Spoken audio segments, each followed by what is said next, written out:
Hola, bienvenidos al webinar Desmontando mitos sobre la cicatrización y el cuidado de las heridas. Webinar organizado por el Instituto Superior de Formación Sanitaria ISFOS del Consejo General de Enfermería en colaboración con La Roche-Posay. Vamos a escuchar en primer lugar a Pilar Fernández, que es vicepresidenta del Consejo General de Enfermería y directora del Instituto ISFOS, del Instituto Superior de Formación Sanitaria. Hola Pilar, bienvenida. Hola, buenas tardes a todas y a todos y bienvenidos y bienvenidas a nuestra webinar de hoy que lleva por título Desmontando mitos sobre la cicatrización y el cuidado de las heridas. Un webinar organizado desde el Instituto Superior de Formación Sanitaria ISFOS, perteneciente al Consejo General de Enfermería de España y con la colaboración de La Roche-Posay. Quiero agradecer de manera muy especial a esta empresa del grupo L'Oréal y agradecer también de manera especial a todas las personas que asisten. Alrededor de 5.000 personas tenemos inscritas hoy que están participando con nosotros, a nuestros ponentes, a nuestro moderador, a los equipos de La Roche-Posay, a los equipos del Consejo General de Enfermería, Comunicación, Informática, a todo el equipo de ISFOS. Gracias a todas y a todos por vuestra participación. Es un honor para nosotros compartir este rato, esta hora y media, con todos ustedes. Bajo el título Desmontando mitos sobre la cicatrización y el cuidado de las heridas, hoy queremos poner de manifiesto la importancia de los cuidados en este sentido para garantizar la calidad de la atención enfermera. Este es el primer encuentro de un ciclo de actividades formativas de comunicación webinar sobre heridas que se celebrarán en los próximos meses y en los que destacaremos el valor que aportan las enfermeras y enfermeros en el cuidado de las heridas. El cuidado de la piel y en especial el tratamiento de las heridas representan una actuación profundamente enfermera, con independencia del lugar donde desarrollemos nuestra asistencia.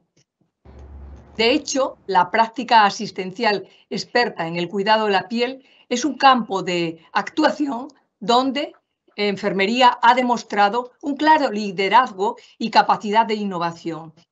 En España contamos con grandes expertos que son referencia en todo el mundo.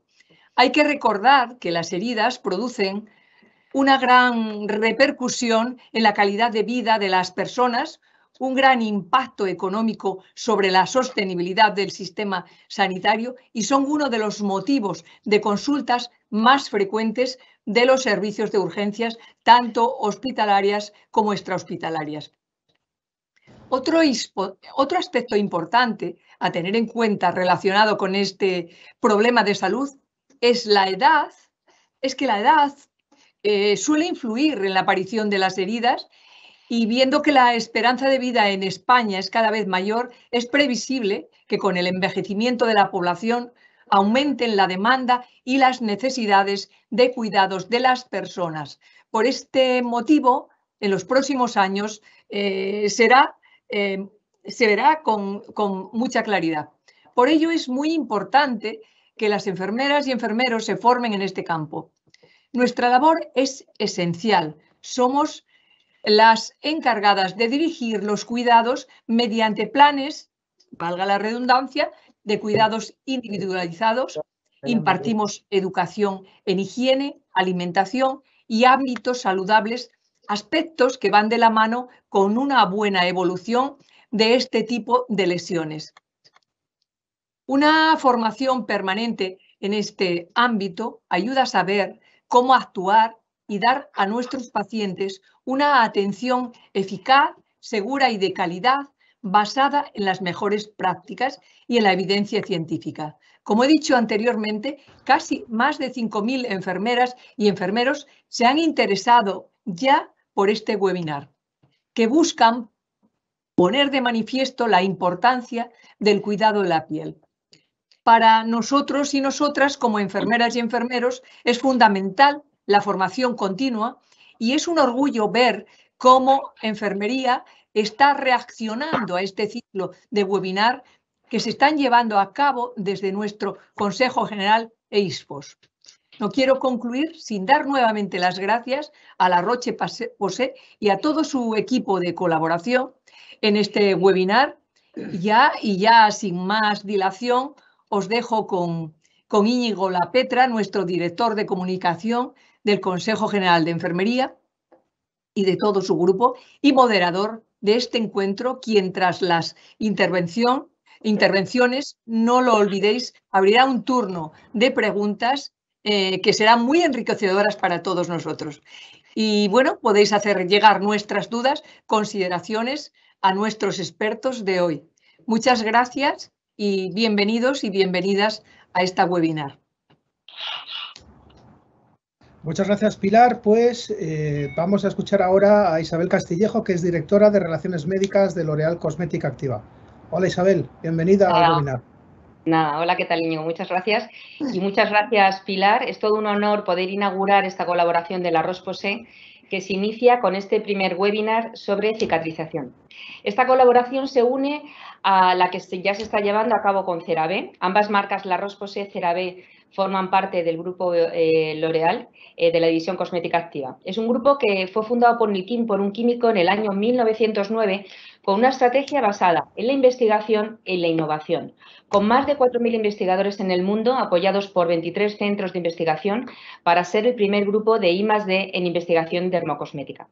Hoy es un verdadero orgullo poder ampliar esta colaboración con la Roche-Posay. En este momento de inauguración me gustaría hablaros de nuestros compromisos. En la Roche-Posay tenemos como misión cambiar la vida de las pieles sensibles. Solo es posible con un ingrediente que tenga propiedades terapéuticas y que sea la base de formulación de todos nuestros productos. Ese es el agua termal de la Roche-Posay, el agua del primer centro termal dermatológico en el mundo, donde cada año se trata a más de 8.000 pacientes. Un agua única, altamente concentrada en selenio, que tiene propiedades curativas demostradas. Cambiar la vida de las pieles sensibles solo es posible cuando se va mucho más allá. Y en la Roche-Posay llevamos 30 años investigando sobre el microbioma de la piel y después de todos estos años, con muchos estudios y publicaciones, podemos confirmar que su equilibrio es clave para mantener una piel saludable. Este es un primer compromiso, ofreceros eficacia, calidad y seguridad a través de nuestros productos. Pero también hay un segundo compromiso que va unido a la misión de la marca y de todo nuestro grupo: apoyar a los profesionales de la salud y contribuir en uno de los pilares de desarrollo de la especialidad, como es la formación, además de facilitar herramientas que permitan mejorar el consejo y acompañamiento al paciente con afecciones cutáneas.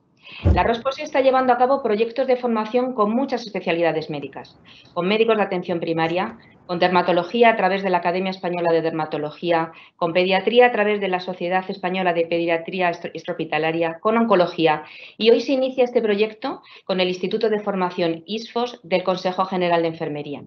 Esto representa nuestro compromiso con vosotros, la enfermería. Sois uno de los colectivos de profesionales sanitarios más implicados en mejorar la calidad de vida de los pacientes. La labor diaria que realizáis en patologías crónicas, en el seguimiento y en la educación del paciente es clave. Son muchas las áreas donde trabajamos para mejorar la calidad de vida y las iremos abordando a través de todos los webinars y comunicación que iremos haciendo en visita médica. Pero hoy inauguramos este programa de formación en el área de cicatrización, tan importante en vuestra práctica clínica diaria. Nuestro tercer compromiso es un compromiso social.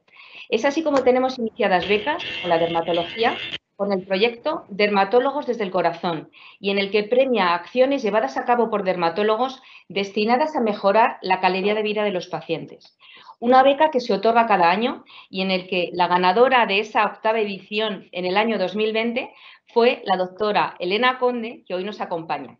Beca que la doctora decidió destinar a la formación, con el libro El arte de curar las heridas, que recibiréis todos los que estéis en este webinar. Muchísimas gracias, doctora Conde, por toda tu entrega en este campo. Seguro que avanzaremos también para construir un proyecto solidario con todos vosotros y con la Roche-Posay.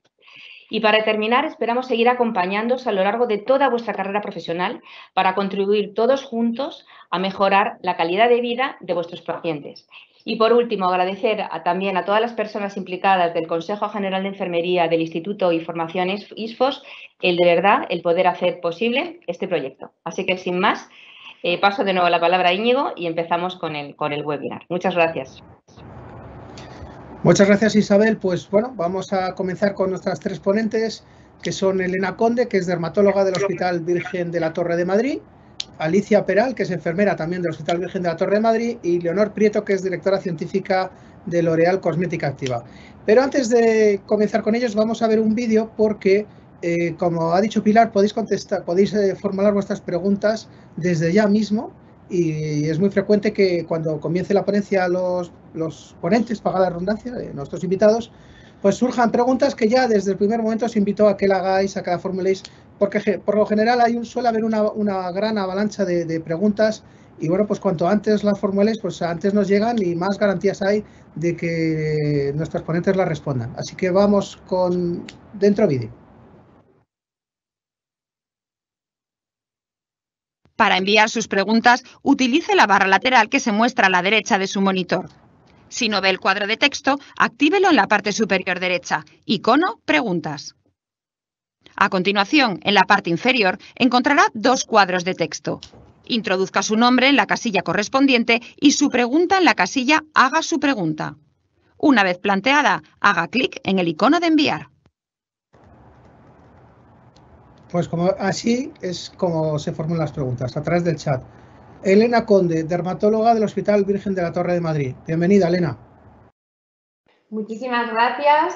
Es un placer estar aquí con todos vosotros y en especial con mi compañera Alicia, con la que estoy en la consulta a diario, y la experiencia que vamos a compartir es fruto del trabajo de todos los días.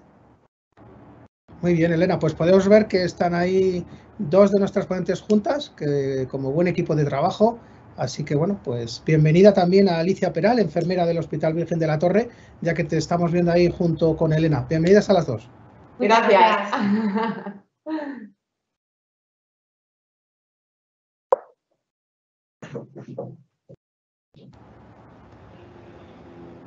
Pues la primera parte de la ponencia me encargaré yo de darla, y la idea es ir desmontando mitos, pero planteando preguntas que seguro que os lo habéis hecho en la consulta muchos de vosotros, o que incluso los propios pacientes os han preguntado. Entonces la idea es que las vayamos respondiendo. La primera, una herida que no cierra es una herida infectada. Bueno, pues hemos pasado a la era de la inflamación. Ya entendemos las heridas que no cierran como lesiones que están inflamadas, como inflamación crónica. ¿Y qué es lo que está pasando a nivel microscópico en esas heridas que están evolucionando mal? Pues que a pesar de que se está generando tejido, diferentes proteasas están destruyéndolo todo, las bacterias también están haciendo de las suyas, y por mucho que se esté regenerando colágeno, pues células inflamatorias están enviando señales que hacen que todo eso se destruya.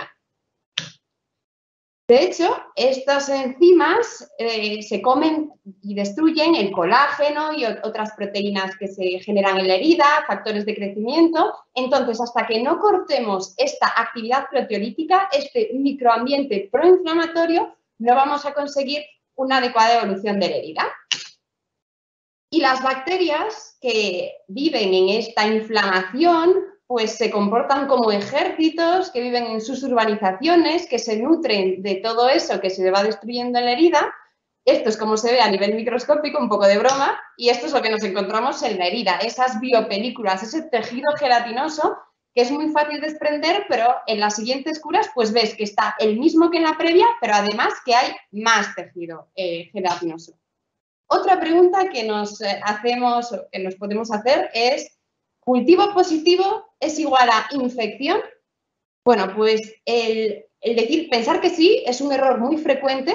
De hecho, en cualquier herida abierta vamos a tener bacterias. Estas bacterias pueden estar contaminando, pueden estar colonizando la herida, pero para diagnosticar infección, el diagnóstico de infección es clínico. Lo primero es sospechar que la herida está infectada por signos locales, como puede ser enrojecimiento de los bordes, más dolor, más exudado, o signos sistémicos como leucocitosis, como fiebre, celulitis. Entonces, primero pensamos que puede haber infección y después tomaremos un cultivo.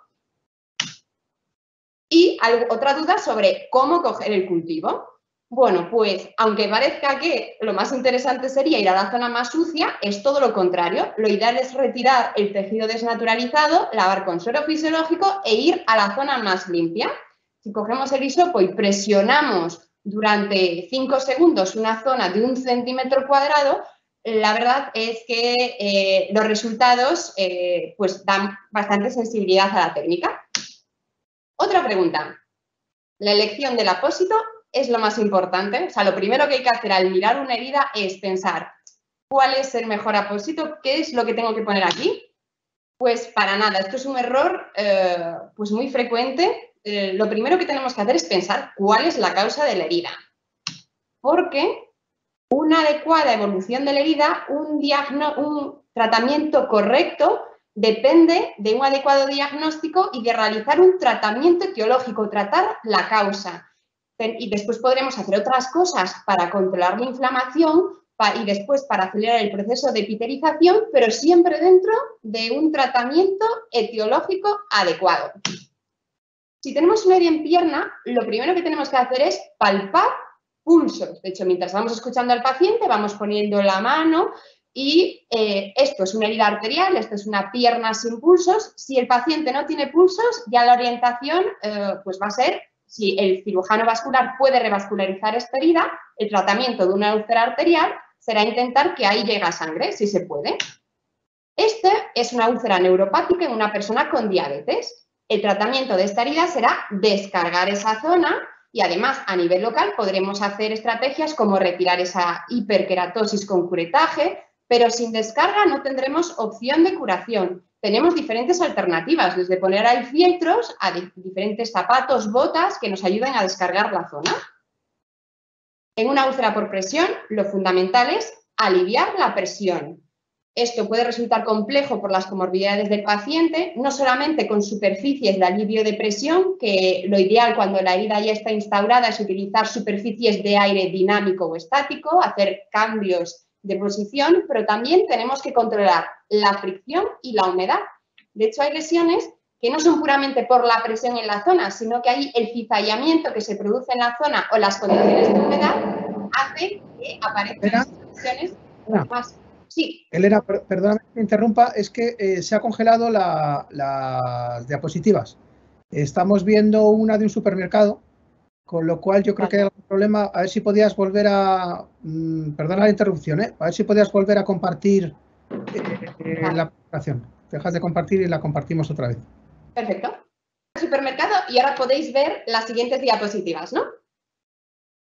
Sí, perfectamente. Fantástico. Pues esto es el supermercado visto con el ojo, no a nivel microscópico, y rápidamente lo que os he dicho de la fundamental de hacer un diagnóstico clínico de la infección. Aquí tenéis el ejemplo de dónde hay que coger el cultivo y ya rápidamente, como hemos dicho que lo más importante no es elegir el apósito, sino que tratar la causa. Aquí tenéis el primer ejemplo que os he puesto de una úlcera arterial, donde lo fundamental es si se puede revascularizar. Aquí tenéis el ejemplo de la úlcera neuropática con las diferentes alternativas de descargar la zona. Aquí tenemos una úlcera por presión, donde dijimos que lo fundamental era aliviar la presión. Y sí que en esta imagen me gustaría pararme un poquito más porque estas son las lesiones que hemos dicho por humedad, por fricción. A veces no se diagnostican adecuadamente, se piensa que lo importante es solamente aliviar la presión y no es así. Aquí hay que controlar la humedad, la fricción y me voy a centrar un poquito más en la úlcera de pierna más frecuente, que es la úlcera venosa. Esta es una úlcera venosa ideal, lo digo porque la piel perilesional no está muy alterada, pero lo que nos solemos encontrar es esto, las heridas de larga evolución en la úlcera venosa con un fondo con tejido desnaturalizado, esos bordes liquenificados, y además estas heridas suelen aparecer en unas piernas que además tienen lo que llamamos flebolinfedema. El problema no es solo que no suba la sangre por las venas, sino también tenemos edema porque se acumula linfa. Esto si evoluciona, pues incluso podemos ver lesiones verrugosas. Y el problema es que al final en estas piernas se pueden hacer heridas muy grandes, que no es la típica úlcera venosa más distal, Y aquí lo más importante es que lo que tenemos que atacar es la inflamación, es reducir el edema, porque eso es la causa de la herida. ¿Y cómo hacerlo? Pues la terapia compresiva es el tratamiento antihipertensivo contra la hipertensión venosa. Además, tenemos otras estrategias como es que el paciente pierda peso, que haga ejercicio o, algo importantísimo, que esté con las piernas elevadas. El reposo con las piernas elevadas es fundamental para pacientes con úlcera venosa y para todo el mundo en general. Y habrá algunas personas que se beneficien de un tratamiento endovenoso con escleroterapia o de cirugía para atacar la hipertensión venosa. Solo querría confirmar que estamos en la diapositiva adecuada, que nos ha quedado congelado. No sé si me lo podéis confirmar para continuar. Sí, se ve estupendo, Elena. Fantástico. Ahora está correcto. Tenemos muchísimas alternativas de terapia compresiva, así que no es una excusa decir que es imposible realizar la terapia compresiva en ese paciente. Tenemos muchas alternativas y, por dar alguna pincelada de ellas, los sistemas de vendas multicomponente nos ayudan a que una persona inexperta pueda colocar el vendaje con seguridad y también a que la presión se mantenga en el tiempo y podamos espaciar el cambio de vendaje. Es fundamental almohadillar previamente, aplicar el vendaje para homogeneizar el perímetro de la pierna, pero también para proteger zonas donde podríamos producir hiperpresión con el vendaje, como puede ser la zona pretibial o la zona del tendón de Aquiles. Tenemos vendajes que son vendas de corto estiramiento que no se estiran y ayudan a que cuando tenemos mucho edema en pacientes móviles se reduzca más rápido el edema. Y este es un ejemplo de vendas impregnadas en óxido de zinc, que el zinc además viene muy bien para reducir el eczema. Ya cuando se ha curado la herida es igual de importante continuar la compresión para no tener una nueva herida. Entonces, la alternativa más utilizada es la media de compresión. Como necesitamos presiones elevadas, entre 30 y 40 milímetros de mercurio para prevenir la úlcera venosa, lo ideal para que sea fácil para colocar es solapar dos medias, una con menor presión y otra con más presión, que son más fáciles de poner y así podemos conseguir esas grandes presiones en el tobillo.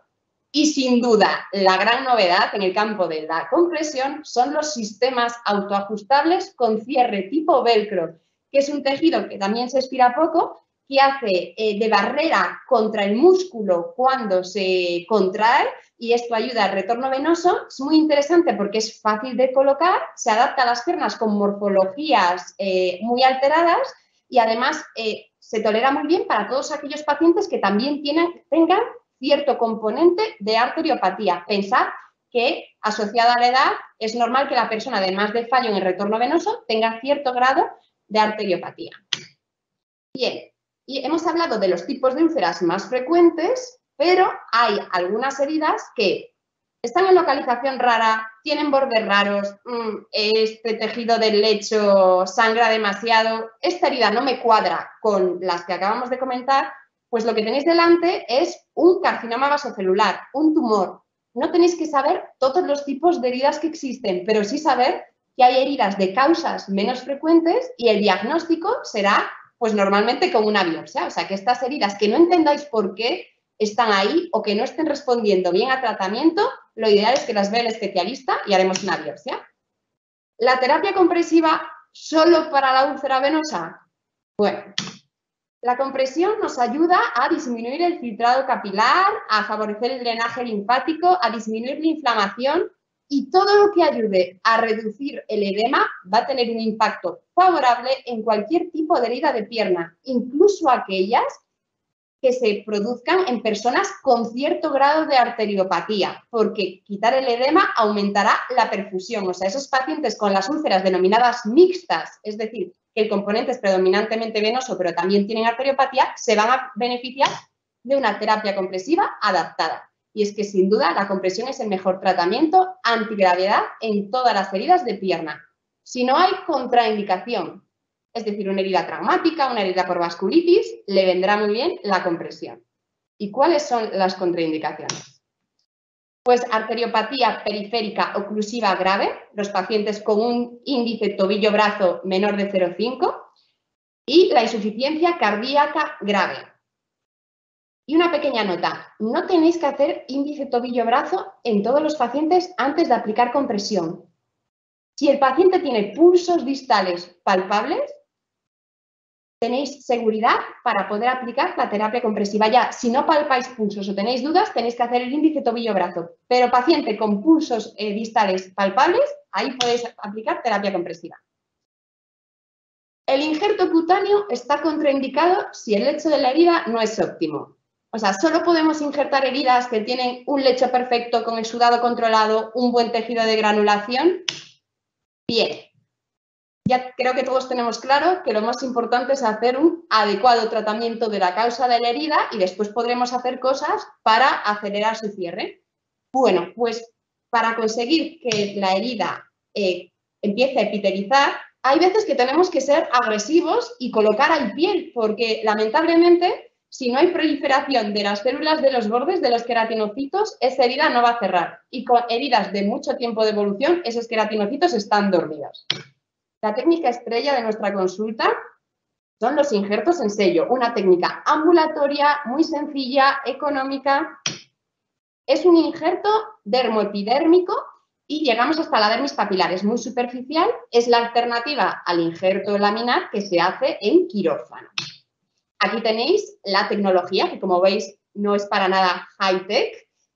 Anestesiamos la zona donante, que es el muslo, infiltrando lidocaína, y los injertos, pues como veis, tienen un sangrado puntiforme porque estamos en la dermis papilar. En la zona donante colocaremos alginato y aquí veis cómo se cogen los injertos con más detalle. Fundamental que esa semana después de hacer los injertos, que el paciente haga reposo, aplicaremos terapia compresiva para tratar la causa de la herida, que normalmente son úlceras venosas, pero también para promover que prendan los injertos. Y volviendo al tema de ¿tiene que ser ideal el lecho para ser injertado? Pues a ver, a todos nos gusta poner los Smarties en un bizcocho perfecto. Bien, esto es una preciosidad, pero lamentablemente la teoría y la práctica pues muchas veces no van de la mano. Y hay veces que hay que hacer, pues poner los Smarties dentro de la masa directamente. Y eso es lo que nos pasa muchas veces en la consulta, porque conseguir un lecho ideal no es lo más sencillo. Pero además es que aunque injertemos un lecho con unas condiciones horribles, los injertos, por los factores de crecimiento que liberan, van a ayudar a disminuir el dolor, a pesar de que ahí no prenda nada. O sea, que tiene mucho interés para heridas dolorosas. Y lo fundamental es no tocar en las curas después de haber injertado la herida. E incluso si algún injertito se ha quedado en el apósito, recolocarlo. Aquí tenéis la evolución de una úlcera de 3 años de evolución. Fijaos, las imágenes que vais viendo son de cada cura semanalmente. Protegemos los bordes con óxido de zinc, con crema barrera, y lo que hacemos en cada cura es mirar, no tocar y volver a aplicar de nuevo los apósitos y la compresión. Y como veis, vamos, la evolución es estupenda, una herida supercrónica en menos de 40 días. Estos son los colores que nos encanta ver cuando hemos injertado una herida, rositas, azules, pero a veces nos encontramos con injertos que están amarillos, blancos, que todavía no se han adherido al lecho. Pero lo más importante es no tocar nada. Aquí os pongo un ejemplo de una herida injertada de también mucho tiempo de evolución. Y fijaos, esta es la primera cura y muchos pensaréis, yo ahí limpiaría todo. Y todo ese moquillo amarillo, pues es que tengo unas ganas tremendas de limpiarlo. Pues lo que hay que hacer es no tocar. Podéis limpiar un poquito los bordes, pero no retiréis nada porque ahí hay factores de crecimiento y células interesantes para promover la epitelización. Y esto, aquí conseguimos en pocas semanas la epitelización completa. Y esta técnica también es muy interesante para esas heridas que también tienen componente arterial. Aquí tenéis un ejemplo de una úlcera denominada mixta. Aquí ponemos este es el resultado en la primera semana, no tocamos nada y pasan las semanas y epitelización completa. Hay veces que tenemos que reinjertar, pero no es un problema porque es una técnica muy sencilla que hacemos en la propia consulta y a veces también la combinamos con terapia de presión negativa previa a colocar los injertos para mejorar un poco el lecho o también sobre los injertos para que prendan mejor. Y donde sí que hacemos magia con esta técnica es cuando tenemos úlceras de este tipo. Heridas que el paciente tiene pulsos, el cirujano vascular dice que no son de cirugía vascular, el dermatólogo dice que no son del dermatólogo y es una herida que cada vez es más frecuente porque cada vez morimos menos de eventos cardiovasculares mayores y tenemos estos eventos cardiovasculares menores. Lo que se esconde detrás de estas úlceras súper dolorosas, con esos bordes violáceos, tejido necrótico en el fondo, ese esfacelo y siempre, ya digo, siempre con pulsos presentes, si no estaríamos hablando de úlceras arteriales, son las úlceras por arteriolosclerosis. Las arteriolas, simplemente por ser mayores, obviamente con hipertensión, diabetes, otras alteraciones, esto pues también se puede presentar, pero se altera la pared, se vuelve más rígida, una pared más gruesa, unas arteriolas que tienen más facilidad para obstruirse y producir necrosis. Y este es el típico ejemplo de una persona que simplemente por ser mayor y haberse dado un golpe tonto contra la pata de una silla, tiene esta herida que no le cierra.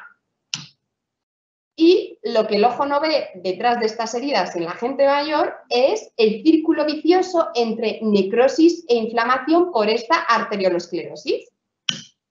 ¿Cómo frenar este círculo vicioso? Pues, como os he dicho antes, los injertos en sello aquí hacen magia. Y aquí tenéis esta herida que os acabo de poner, muy reciente, vamos, hace una semana. Aquí tenéis la evolución, estas son fotos semanales, fijaos la evolución y tenemos prácticamente epitelización completa. Esta foto es muy recientita. Y acabando con un artículo de uno de los casos que hemos publicado sobre el beneficio de los injertos en sello en este tipo de heridas tan dolorosas y que con tratamiento convencional no van bien. De hecho, la úlcera de Martorell se enmarca dentro de estas úlceras por arteriolosclerosis. De hecho, esta paciente tenía úlceras bilaterales y fijaos, colocamos los injertos. Desde el día que colocamos los injertos disminuye el dolor, que su efecto analgésico es súper importante. Y aquí vamos viendo la evolución a las 2 semanas, a las 4 semanas, sin tocar en las curas, tocando lo menos posible. Y ahí hay que volver a injertar esa zona. Pero epitelización completa en 7 semanas y sobre todo disminución del dolor desde el primer día. En esta página web tendréis más información sobre todo lo que acabamos de hablar y ahora os dejo con mi compañera Alicia para que siga con otras preguntas y otros truquillos que creemos que os pueden ayudar. Muy bien, pues vamos entonces con Alicia Peral, que es enfermera del Hospital Virgen de la Torre de Madrid, que además trabaja en equipo con Elena Conde, con nuestra dermatóloga ponente hoy. Simplemente recordar que ya se pueden enviar las preguntas. Estamos recibiendo un aluvión absoluto de preguntas. Ya os lo aviso, queridas ponentes, que bueno, pues esto está teniendo un éxito espectacular con respecto a nuestros asistentes. Y están enviando pues un montón de preguntas, un montón de dudas de todo tipo. Alicia Peral, enfermera del Hospital Virgen del Mar de la Torre. Adelante, por favor. Muchas gracias. Hola, buenas tardes. Bueno, vamos a continuar. ¿Hay que lavar siempre las heridas? Pues depende, ¿vale? Primero, lo primero que hay que pensar es, antes de lavar una herida... Alicia, perdona que te interrumpa. ¿No estás compartiendo la diapositiva? Esta voz que suena es Alicia, que está ahí entre bambalinas, junto con Javier y Raquel, haciendo posible que este webinar funcione. Ahí vamos a compartir. Perfecto. Se ve bien, ¿verdad, Alicia? Ahora ya sí, vale. Gracias. Bueno, lo primero que hay que pensar, ¿hay que lavar siempre las heridas? Pues lo primero que hay que pensar es ¿para qué, no? Antes de lavar una herida, ¿para qué lo vas a hacer, no? Eso es importante. Pues el lavado es fundamental en presencia de signos de infección, cuando hay abundante biofilm, biopelícula, tejido esfacelado, exceso de sudado, contaminación por heces, cuando la herida está sucia por cuerpo extraño. En todos esos momentos hay que lavar la herida, ¿no? ¿Cuándo no es necesario lavar la herida? Pues en heridas agudas limpias, no complicadas, como por ejemplo cuando hacemos una biopsia en la consulta, una electrocoagulación, esas heridas no hay que limpiarlas. Y luego las heridas crónicas con buena evolución, pues tampoco hay que limpiarlas, ¿vale? Porque una herida cuando se limpia en exceso, pues ese tejido de granulación que está intentando epitelizar, pues estamos retrasando la cicatrización porque en cada limpieza, digamos que nos llevamos lo malo, pero también lo bueno. y también en cada limpieza pues se baja la temperatura, con lo cual esto dificulta el proceso de cicatrización. ¿Es mejor lavar con suero fisiológico o con agua del grifo? ¿Qué pensáis? Pues ahí hay dos bandos. Probablemente la mayoría penséis que con suero fisiológico es lo más adecuado y tal, ¿no? Pues hoy en día lo más corresponsable sería lavar con agua potable. O sea, con agua, en España tenemos agua potable, el grifo lo tenemos al lado. ¿Para qué vamos a coger una botella de suero fisiológico con lo que contamina, con lo que cuesta? Pues cogemos agua potable y con eso lavamos las heridas. De hecho, los estudios nos dicen que no hay diferencia, aumento de riesgo de infección, utilizando el agua con respecto al suero fisiológico, ¿vale? Entonces, lo más ecoeficiente, o sea, ecoresponsable sería el agua potable. Ante una herida aguda, antisépticos y antibióticos tópicos, ¿qué pensáis? Este tipo de herida, laceraciones, un pequeño traumatismos. ¿Hay que poner antiséptico o antibiótico tópico en estas heridas? Bueno, pues no está muy claro si hay que lavarlas con agua y jabón. Eso no está muy claro, hay un poco de controversia. Lo que sí tenemos muy claro es que no hay que utilizar ni antisépticos ni antibióticos porque producen sensibilidad, irritación, resistencias. Lo que sí podríamos utilizar sería vaselina pura para hidratarlas, eso sí estaría indicado. Incluso en el mercado pues hay diferentes productos que pueden acelerar la epitelización, ¿vale? Entonces eso sí que es muy interesante. ¿El óxido de zinc es algo viejo? ¿Qué pensáis? Pues realmente sí, lo que pasa es que siempre está de actualidad. El papel del zinc en la cicatrización es muy interesante porque el zinc es el segundo, después del hierro, es el segundo oligoelemento en el organismo más abundante y que tiene un papel fundamental en la cicatrización de las heridas por su efecto antiinflamatorio y antimicrobiano y por la proliferación de fibroblastos y síntesis de colágeno. ¿Vale? Es muy interesante el papel del zinc en la cicatrización. El zinc en la crema barrera la utilizamos tanto como para proteger la piel perilesional como dentro de la herida, ¿vale? Para que haga una costra y por su efecto antiinflamatorio. Lo podemos utilizar también, como ha explicado la doctora Elena Conde, como venda impregnada en óxido de zinc, en uso continuado, digamos la gota de una, ¿vale? Por su efecto antiinflamatorio y sobre todo por el componente del óxido de zinc, ¿vale? Que es antiinflamatorio. Entonces, en estas piernas que por éxtasis venoso, pues son muy interesantes, ¿vale? El óxido de zinc, por su efecto antiinflamatorio. Bueno, pues como decía, el corticoide tópico impide la cicatrización. Probablemente algunos os echéis las manos a la cabeza al decir que vamos a utilizar corticoide tópico en herida, en el lecho de la herida, ¿no? Pero, bueno, pues en algunas situaciones es muy importante utilizar el corticoide. Esta herida es un tejido con hipergranulación. Veis que está aumentado, ¿no? Que es un tejido rojo, pero que está la herida con tejido de hipergranulación. En estos casos es importante realizar la aplicación de corticoide tópico para ayudar a la epitelización de la herida, ¿vale? ¿Por qué? Porque cuando hay una montañita de hipergranulación, la montañita impide que los queratinocitos realicen la epitelización de la herida. Nos está impidiendo la cicatrización y epitelización normal, ¿vale? De la herida. En esos casos es muy importante el corticoide tópico. ¿Qué descartar en un lecho hipergranulado? Pues también hay que descartar pues, que no se trate de un tumor, de que la herida esté sobreinfectada, que haya un exceso de exudado, entonces la herida ahí estaría pues, con un tejido de hipergranulación. Eso hay que descartarlo todo. Su cuerpo extraño, que por eso pues, el tejido está hipergranulado, ¿no? Eso hay que descartarlo.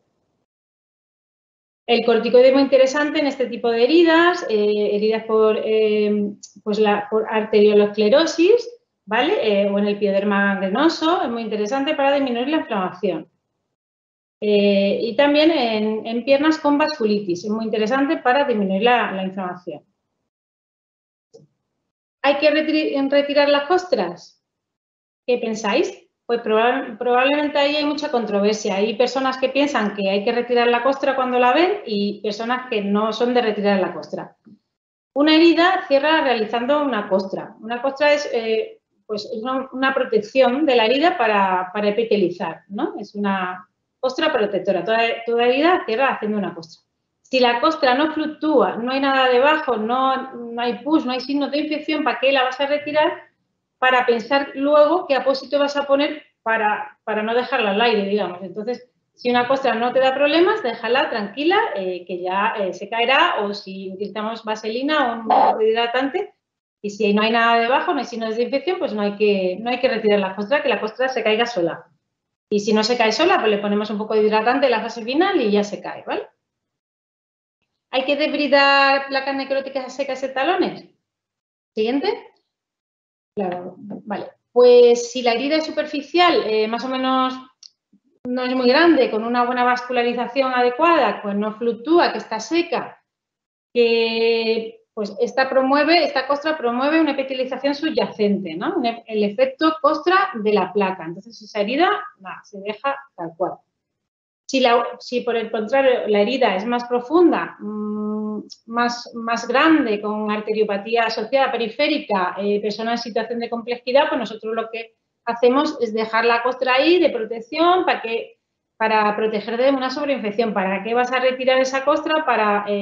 Pues abajo hay tejido subyacente que podemos tener un problema, una sobreinfección, ¿vale? Entonces, colocaríamos en ese caso una talonera y una elevación de piernas con talón en suspensión. Siguiente. ¿Hay un apósito superior al resto? ¿Qué pensáis? Siguiente. Pues hay muchísimos apósitos. En el mercado hay 20.000. Lo importante es escoger el apósito adecuado para hacer una cura en el ambiente óptimo, ¿vale? Si tenemos una herida muy seca, pues probablemente si la vas a limpiar le tendrás que aportar humedad, y si es una herida muy sudativa utilizarás un apósito más secante, pues unas fibras de alginato o el apósito más absorbente que tengas, dependiendo del exudado. Hay que hacer una cura en ambiente óptimo. La siguiente. ¿Cuáles son los principales grupos de apósitos según la capacidad de absorción del exudado? Pues están desde los hidrogeles, que son los humectantes, las espumas, que todos conoceréis muchísimas, y ya luego los más absorbentes son polímeros superabsorbentes tipo fibras de alginato, ¿vale? Eso son, dependiendo de la absorción, pues podemos elegir el apósito adecuado en la cura que necesitemos, ¿vale? La siguiente.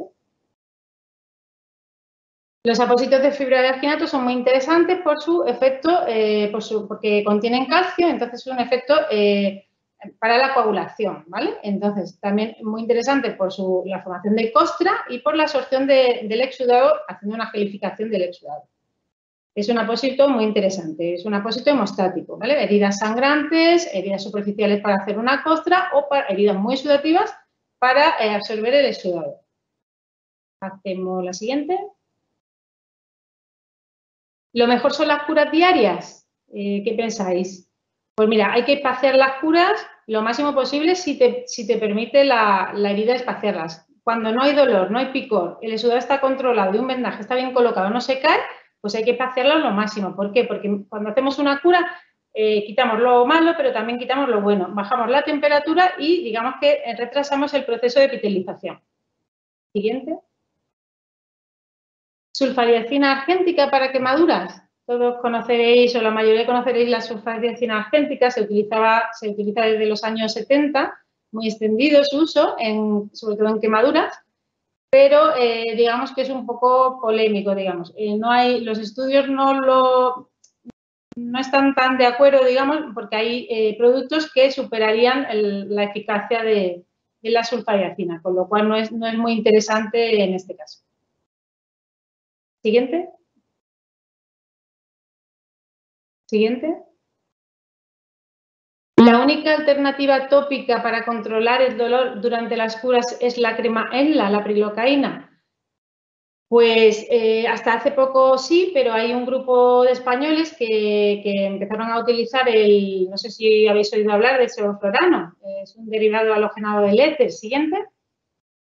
Esa es la siguiente. Esta es la crema ENLA, lidocaína con prilocaína. Siguiente. Es el sevoflurano, ¿vale? Es un derivado halogenado del éter que se utiliza mediante uso compasivo en irrigación. por su efecto antibacteriano, analgésico y luego promueve la cicatrización por su efecto vasodilatador. Es muy interesante, se utiliza muchísimo. Nosotros en la consulta lo utilizamos muchísimo para disminuir el dolor de los pacientes y para promover la epitelización. Siguiente. ¿El techo de la ampolla hay que retirarlo?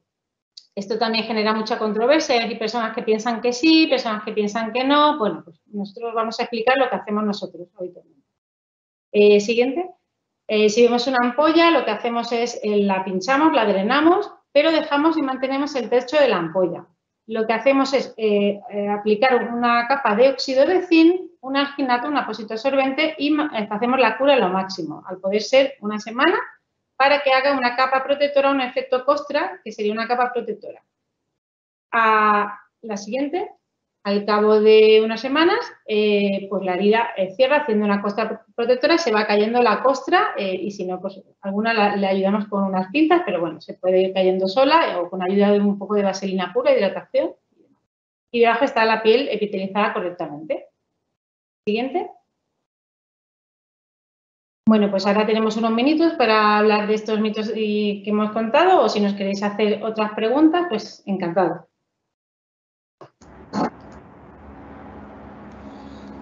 Muy bien, pero antes de dar paso a las preguntas, tenemos a nuestra tercera ponente, que es Leonor Prieto, directora científica de L'Oréal Cosmética Activa. Leonor, ahí estás. ¿Qué tal, Leonor? Gracias, adelante, por Íñigo. Voy a compartir con vosotros y me decís también si veis la pantalla. La vemos, ahí está. Bueno, pues buenas tardes a todos. Bueno, gracias al Instituto Superior de Formación ISFOS y al Consejo General de Enfermería por bueno, pues toda esta labor de formación. Gracias a, bueno, pues a nuestras ponentes, que, bueno, excepcionales. Oíros continuamente siempre se aprende muchísimo. Y yo os voy a hablar un poquito rápidamente de cuál es el papel de dermocosmética en la reparación epidérmica. Evidentemente, después de todo lo que hemos visto, pues siempre vamos a hablar de reparación epidérmica cuando ya la herida pues no sangra y está en esa fase ya más de reepitelización. Fundamentalmente, y lo habéis dicho antes, y bueno, pues Alicia lo ha apuntado también, nuestra misión es acelerar el proceso adecuado de reparación, es decir, hacer que la herida un poco cicatrice, podríamos decir, más deprisa para llegar a esa homeostasia mucho más rápida y en mejores condiciones. Fundamental siempre, y yo creo que la piel pues es un punto clave de muchas cosas, restaurar la barrera cutánea. Se ha hablado del microbioma y efectivamente el microbioma es fundamental también. Pues prácticamente hoy en día vemos que en todas las patologías y en heridas pues también va a ser muy importante restaurar ese equilibrio hídrico y restaurar pues la pérdida transepidérmica de agua, evitarla y volver a aumentar la piel, ayudar a esa reepitelización y bueno, pues contribuir a esa hemostasia. Calmar la piel, que también pues lo hemos dicho es importante, disminuir ese eritema y esa irritación. Reducir las marcas, porque evidentemente hay una parte importante y se ha hablado mucho de esos factores inflamatorios y sobre todo reducir la hiperpigmentación postinflamatoria cuando ya pues la herida está al aire, nos está dando la luz cotidiana y normal. Y también otra cosa importante, pues mejorar la calidad de vida. Hay muchas veces que estas heridas están en lugares, bueno, pues que continuamente están en exposición y además de ese inconfort, de ese dolor, de esa tirantez, también muchas veces pueden ser estigmatizantes y pueden pues causar una alteración de la imagen, la autoestima, producir ansiedad y por tanto va a ser reducir esta ansiedad y disminuir el impacto social y laboral. Por eso pues es muy importante también en estos tipos de heridas pues tratar de paliar en ese sentido. Vamos a ver luego cómo. Hay una parte de protocolo que también pues hemos hablado. Fundamentalmente hay 3 pasos: la higiene, la reparación epidérmica. No hablamos de cicatrización como tal porque estamos hablando de cosméticos y por eso hablamos ya en la parte epidérmica, y la protección, sobre todo esa protección solar que es tan importante. En primer lugar, la higiene. Bueno, pues ya hemos visto, ¿no?, el tema de la limpieza, pero cuando tenemos que limpiar esa herida que tenemos ya en esa fase normal, también tenemos que tener en cuenta que todo lo que son productos de higiene, que sabéis que pues lo que tienen son fundamentalmente tensioactivos. Estos tensioactivos suelen formar estas micelas, estos glóbulos para arrastrar todas las impurezas normales que tenemos pues, en nuestra piel. Esto sería general para todos, pero muchas veces estas micelas pueden quedar, estos tensioactivos sueltos, como veis ahí, que parecen cerillitas en forma de monómeros. Y estos monómeros tienen la capacidad pues, de introducirse en los espacios intercorneocitarios y pueden solubilizar los componentes de la barrera cutánea y alterar su estructura, tanto lípidos, proteínas, factores naturales de hidratación, y esto nos puede dar lugar al mantenimiento de esta alteración, a desorganizar la barrera cutánea, a cambiar los perfiles y que podamos tener más alteraciones, más inflamación, más estrés oxidativo y una señalización celular defectuosa, con lo cual, como veis, una buena o una higiene inadecuada en general pues nos va a dar lugar a que la piel mantenga o promueva una barrera cutánea adecuada, o pues podemos dar lugar a retrasar todos estos procesos. Por tanto, lo ideal también, una higiene para una piel dañada o alterada, pues evitar las sobreinfecciones, calmar y acelerar la reparación de la piel cuando ya estamos en ese proceso epidérmico, como decíamos. Aquí también a veces se plantea en los productos de higiene el tema de lo natural. Hoy en día tenemos mucha parte de quimiofobia. Y bueno, pues al final yo siempre digo que la naturaleza es química. Los jabones naturales son ésteres de ácidos grasos, sus tensioactivos pueden ser animales o vegetales, pero son muy detergentes y tienen un pH muy alcalino. Un pH muy alcalino nos va a retrasar la reepitelización también y nos va a irritar. A veces podéis tener jabones naturales que tienen elementos sobreengrasantes y estos productos pueden ser interesantes, pero jabones un poco a veces, estos jabones que a veces vemos por ahí que no tienen una estequiometría, es decir, que no guardan las proporciones, que se compran pues en los mercadillos medievales porque se dice tienen aloe, tienen aceite de oliva, hay que tener mucho cuidado y a veces os podéis encontrar, bueno, pues que son de uso diario y no sabemos qué está pasando. ¿Qué es lo ideal? Pues lo que llamamos los sin det, que muchas veces se dice sin detergente, no jabón sin jabón, pero realmente viene del inglés synthetic detergent, porque bueno, pues se hicieron en la Segunda Guerra Mundial, cuando los soldados pues tenían que estar en contacto en el mar meses y meses y no tenían prácticamente agua potable para solubilizar un jabón. Tienen tensioactivos sintéticos que nos dan un pH 5,5, ese pH fisiológico pueden ser líquidos o sólidos, son mucho menos irritantes, pueden hacer espuma en aguas duras, pero a veces pueden ser difíciles de aclarar, por lo que el aclarado fácil es una propiedad importante porque no todos los Sindet son iguales. ¿Qué se suele hacer? Pues además de utilizar lo que llamamos tensioactivos suaves, es decir, hay muchos tipos de tensioactivos, no vamos a entrar, pero los más suaves son los anfóteros, los no iónicos, los que hoy en día veis que decimos derivados de azúcares, ¿no?, como los polisorbatos, etcétera, son los más adecuados porque limpian adecuadamente y no arrastran y no modifican la estructura de proteínas y lípidos.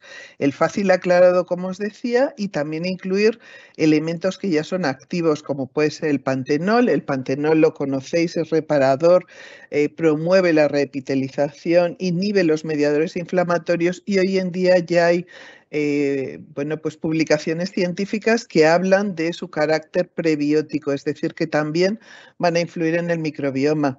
Hemos hablado del zinc, que yo estoy muy de acuerdo con lo que decís, las sales de zinc, cobre y manganeso pues también son antibacterianos, son homeostáticos y tienen propiedades reparadoras y antioxidantes. Disminuyen la inflamación. La glicerina, que también pues, utilizamos hidratantes, emolientes, aceites vegetales, o las aguas termales que tienen propiedades. Por ejemplo, pues antes se hablaba el selenio, también es un producto muy importante porque es antioxidante, es antiinflamatorio, es inmunomodulador. En cuanto a reparador epidérmico, pues, ¿qué vamos a trabajar? Fundamentalmente varios objetivos. Acelerar el proceso de reparación con productos, como hemos visto, regeneradores, reparadores o calmantes, limitar esa adhesión bacteriana. Muchas veces, pues como bien decíamos, poder disminuir esos biofilms, sobre todo Staphylococcus aureus, que a veces pues, pueden dar lugar pues, a que se retrase esa cicatrización, restaurar la barrera cutánea y, como decíamos, reducir las marcas, reducir esa hiperpigmentación posinflamatoria posterior. Lo mismo que decíamos, vamos a trabajar con esos activos ya en mayor concentración. Y aquí, además del depantenol, pues los extractos de centella asiática que seguramente conocéis, tampoco todos son iguales. Hay algunos, como es el madecassoside, que es un extracto purificado de bueno, pues uno de los heteróxidos que tiene la centella asiática, que es el ácido madecásico. Y y también se ha hablado antes, es el único dentro de la centella asiática que promueve la síntesis de los colágenos 1 y 3 y además tiene efectos sobre esas citoquinas proinflamatorias que hablábamos antes, sobre el factor de necrosis tumoral, es decir, que es muy importante en evitar esa inflamación de la que hemos estado hablando. Las ceramidas, que también son los componentes lipídicos más importantes en nuestra, bueno, pues en todo lo que es esa fracción extracelular de nuestra capa córnea, o la niacinamida, que también es un producto que repara la barrera cutánea, que tiene una acción también inmunológica y que bueno, pues va a ser muy importante también con ese efecto calmante. La manteca de karité, el ácido hialurónico y también muchas veces pues texturas antiadhesión que formen esa película, como decíamos, que permite los intercambios respiratorios y que crea ese ambiente óptimo del que antes hablábamos, o muchas veces esas siliconas que van a tener un efecto apósito y que muchas veces van a producir menos maceración, por ejemplo, que una vaselina. Las siliconas tienen esa capacidad y por eso tienen también, bueno, pues esa buena aceptación y contribuyen. Como veis, hay muchos elementos para reducir las marcas. Pues lógicamente productos que llevan filtros ultravioleta A y B de amplio espectro, o derivados de ceramidas, como es el Procerat, es un derivado de la ceramida 2 del ácido oleico y tiene propiedades antiinflamatorias y también despigmentantes y reduce esas marcas que se pueden producir, tanto la marca de eritema como la de hiperpigmentación. Podemos ver, y hay estudios en los cuales podemos ver que podemos acelerar la reepitelización, ganar prácticamente una semana. Y bueno, pues tenéis estudios controlados también. Aquí tenéis uno donde se hacen vesículas de succión para ver pues lo que hemos visto antes en la vida real, para poder controlarlo y poder tener, bueno, pues elementos estandarizados, y podemos ver que podemos recuperar la piel y favorecer la maduración de la herida mucho más rápidamente, con lo cual esa es, vamos a decir, la misión de un dermocosmético, evidentemente como un complemento. También se ha estudiado cómo mejora el eritema, la descamación, las costras y sobre todo también la sensación de dolor. Porque bueno, muchos de los elementos que hemos visto van a tener ese carácter antiinflamatorio y el dolor, pues como ya hemos hablado, va a tener una repercusión importante. En cuanto a las pigmentaciones, pues además de esa inflamación y esas citoquinas que estimulan el melanocito, esa síntesis de melanina, fundamentalmente aquí por las radiaciones ultravioleta A largas, lo que llamamos pues las ultravioleta ya al final, las cercanas de la luz visible y la luz visible. Esta unión de las dos pues genera generalmente esas hiperpigmentaciones que son muy intensas y tenemos que evitarlo.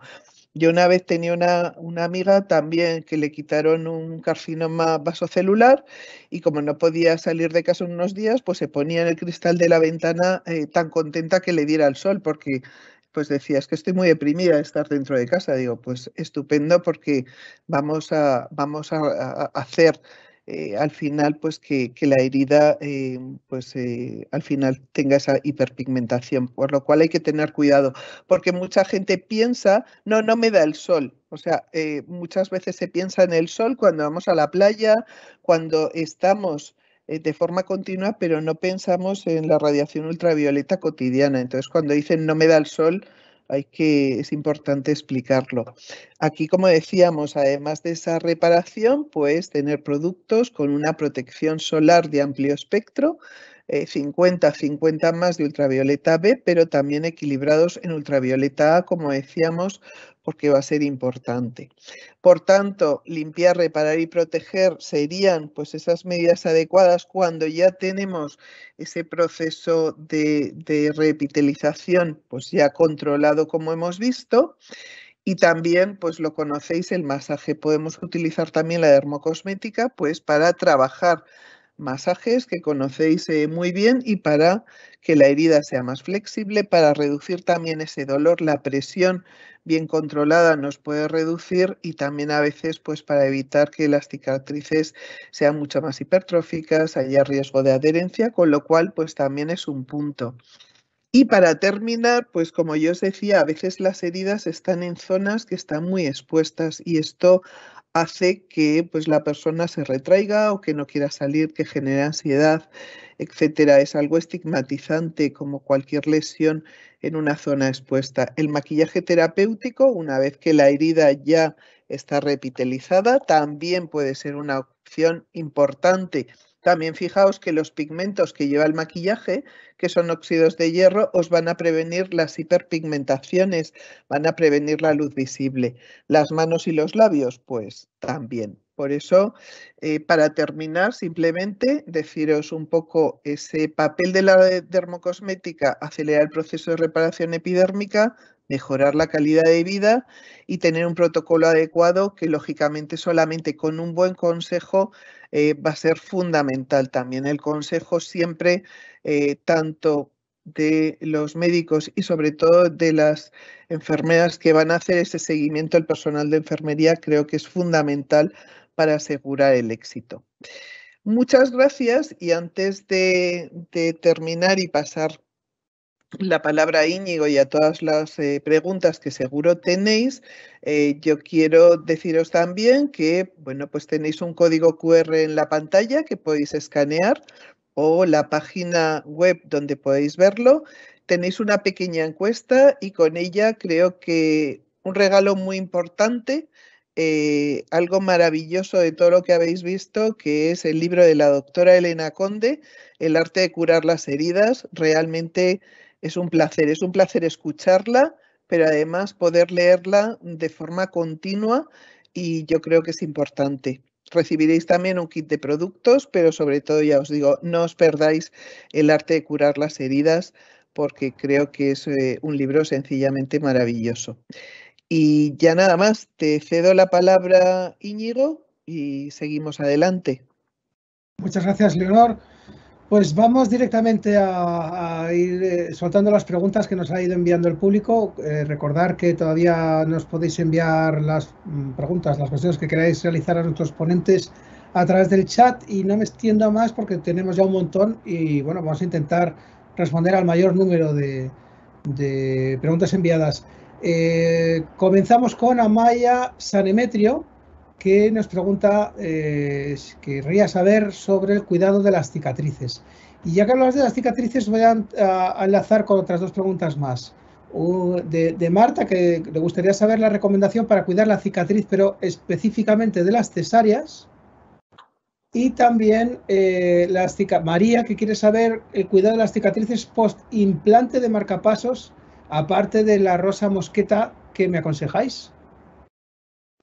Genial. Pues lo primero es decir que cuando muere una herida nace una cicatriz.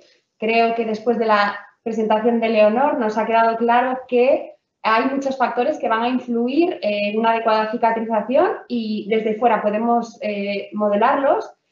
Ha hablado Leonor del masaje de la cicatriz una vez que ya se han retirado los puntos y no hay pérdida de la integridad epidérmica.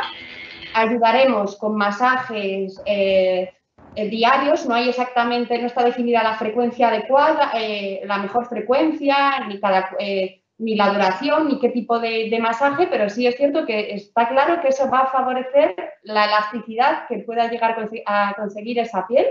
Con respecto a la cicatriz de cesárea, la localización siempre es compleja, pues por el cambio de volumen de la zona, pero en el momento actual, para cualquier tipo de cicatriz de manera preventiva para mejorar su estética, lo más desarrollado, a pesar de que obviamente hay diferentes productos que nos van a ayudar, pero sobre lo que más se ha trabajado a nivel de estudio ha sido con los apósitos de silicona con otros materiales que, además de promover una hidratación continua de la zona, hacen cierta presión para evitar tener una cicatrización patológica, ya sea una cicatriz hipertrófica o un queloide. Y, de hecho, en la zona del marcapasos hay que tener en cuenta que ese tercio superior del tronco es más propenso a hacer cicatrices patológicas. Entonces, la hidratación con diferentes productos, entre ellos la rosa mosqueta, si le añadimos un masaje tiene interés, hay otros productos que también nos van a ayudar, pero teniendo en cuenta que si en esa zona empieza a haber hipertrofia, podemos ayudar con corticoides tópicos para frenar esa cicatriz inadecuada. Muy bien, pues muchas gracias. Siguiente pregunta. En una herida crónica muy profunda con visión de hueso, con riesgo de infección, ¿cuál sería el medio óptimo para la creación de tejido? Lo primero es descartar que ese hueso esté infectado. Entonces, tenemos pruebas de imagen o hacer una biopsia de tejido de ese hueso para ver si ahí crecen bacterias. Y después tenemos diferentes estrategias, no sé, dependiendo de la localización de la herida, pues la estrategia será diferente, pero ahí siempre la valoración por el especialista es fundamental porque normalmente se requieren intervenciones agresivas para promover esa epitelización. Pero primero es descartar una osteomielitis. Fenomenal. Iciar, bueno, voy a intentar pronunciar bien. Pide información sobre los cuidados de la piel con rosácea papulopustulosa, problemas de pieles con alta sensibilidad y reactividad.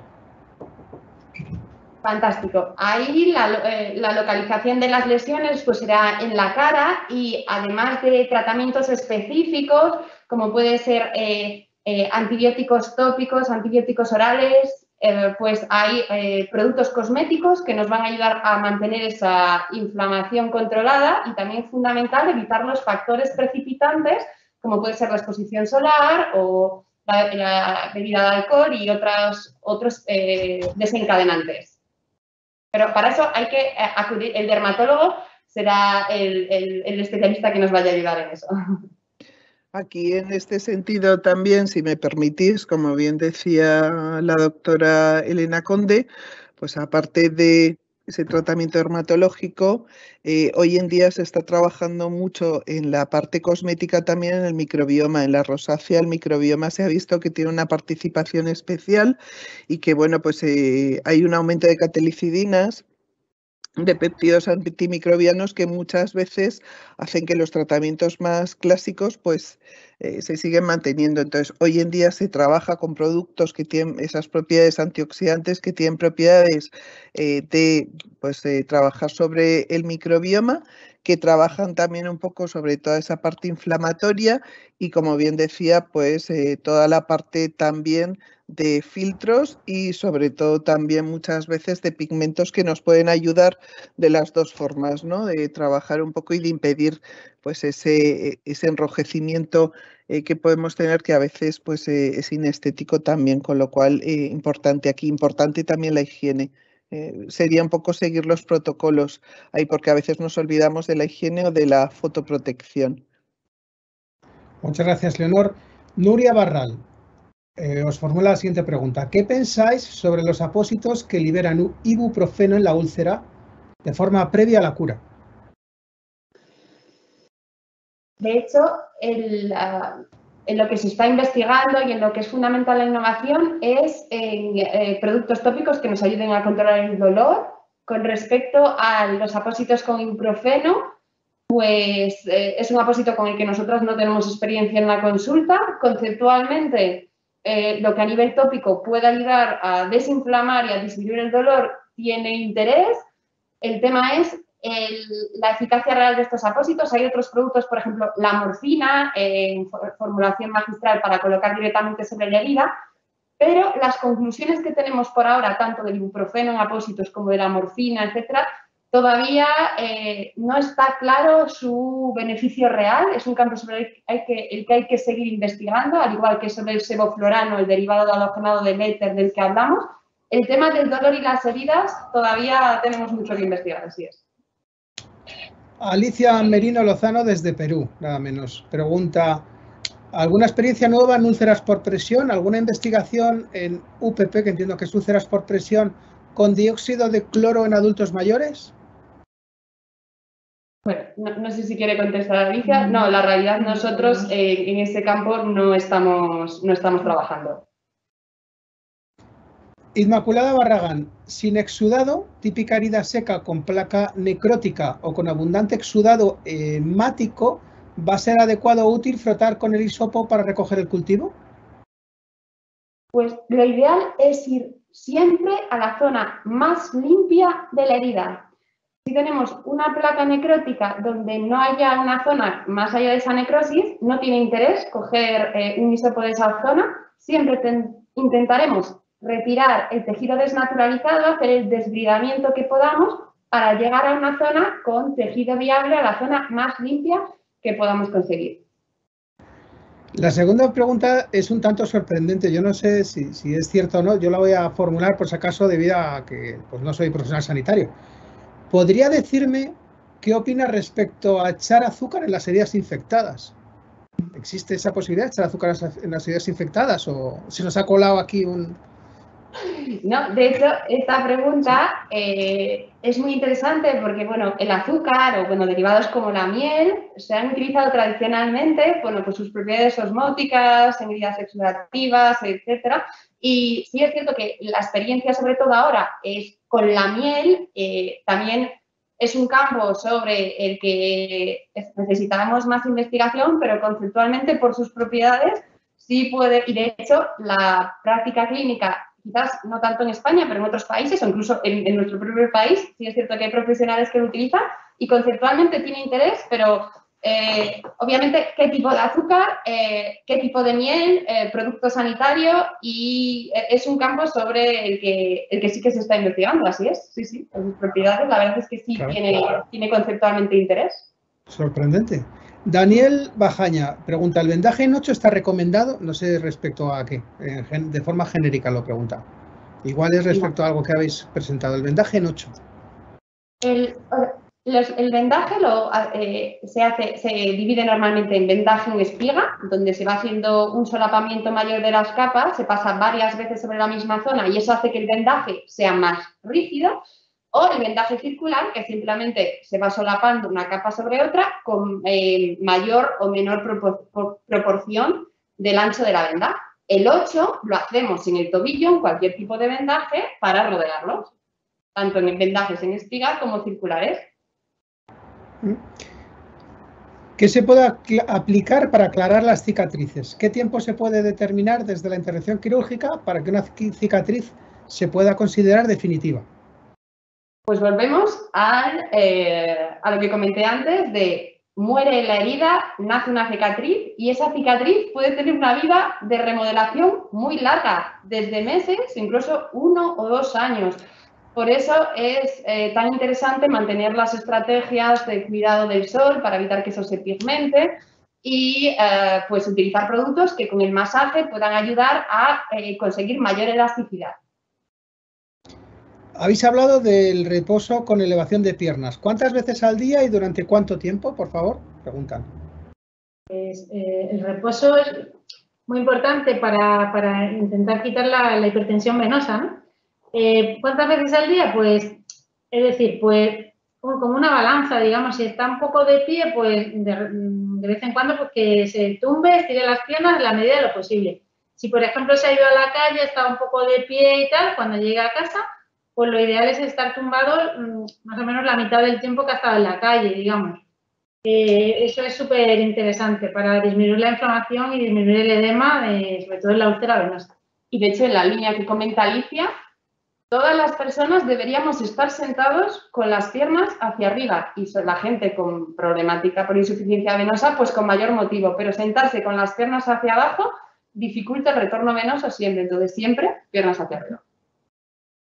Charo, dice, las úlceras varicosas durante el día y en ambiente limpio se pueden dejar sin vendaje con piernas elevadas. Sí, el tema es que tener las piernas elevadas, bueno, lo puede decir Alicia, implica tener que estar en la cama con las piernas elevadas. Eso es un poco difícil de compatibilizar con la vida. Eso es, una vez que uno se pone de pie, tiene que llevar un sistema de compresión, pero obviamente cuando está con las piernas elevadas, puede estar sin él. Eso es. En el sistema de compresión. Y de hecho, hay casos donde controlamos mal el edema, y lo que hacemos es encamar a los pacientes, nada, con las heridas al aire y piernas hacia arriba. Exacto.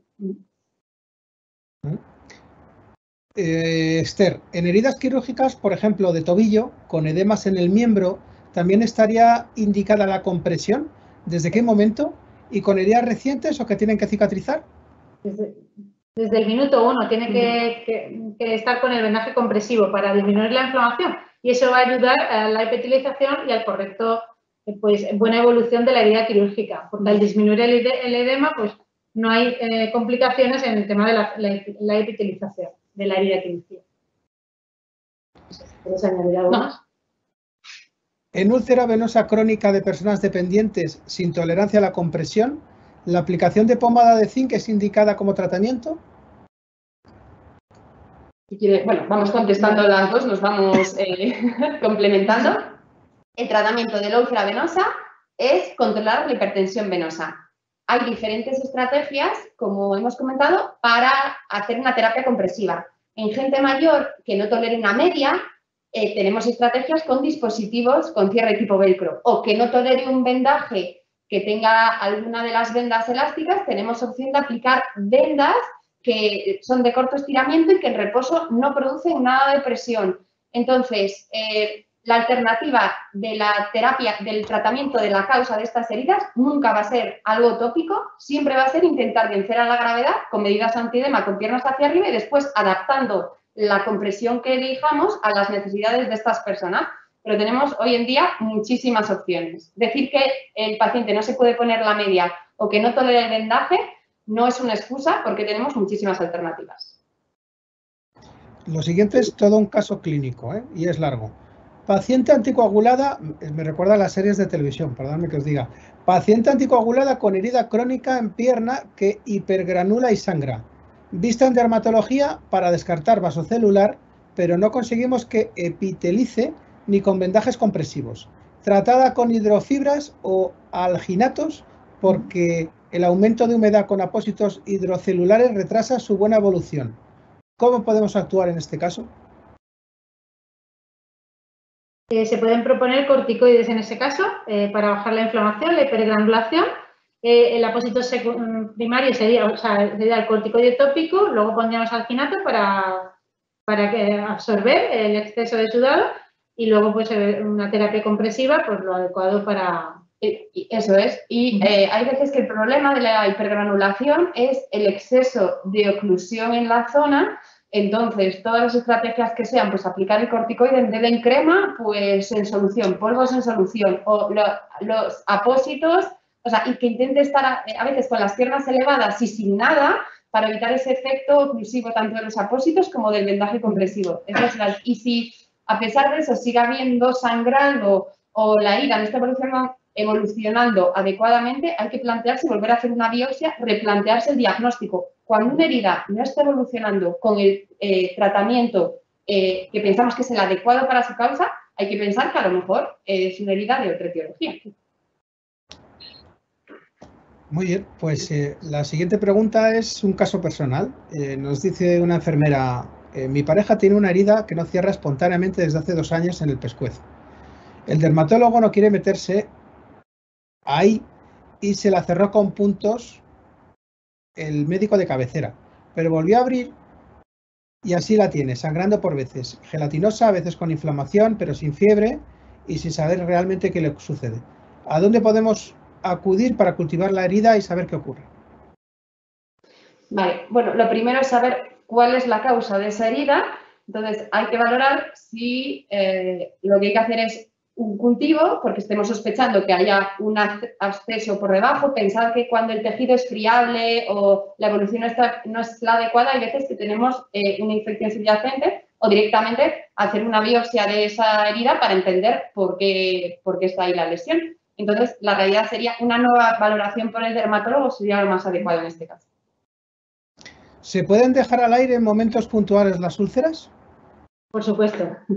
Siempre y cuando quitemos la hipertensión venosa, ¿vale? Cuando el paciente está tumbado completamente, podemos dejar las heridas al aire. De hecho, una herida al aire sería lo mejor.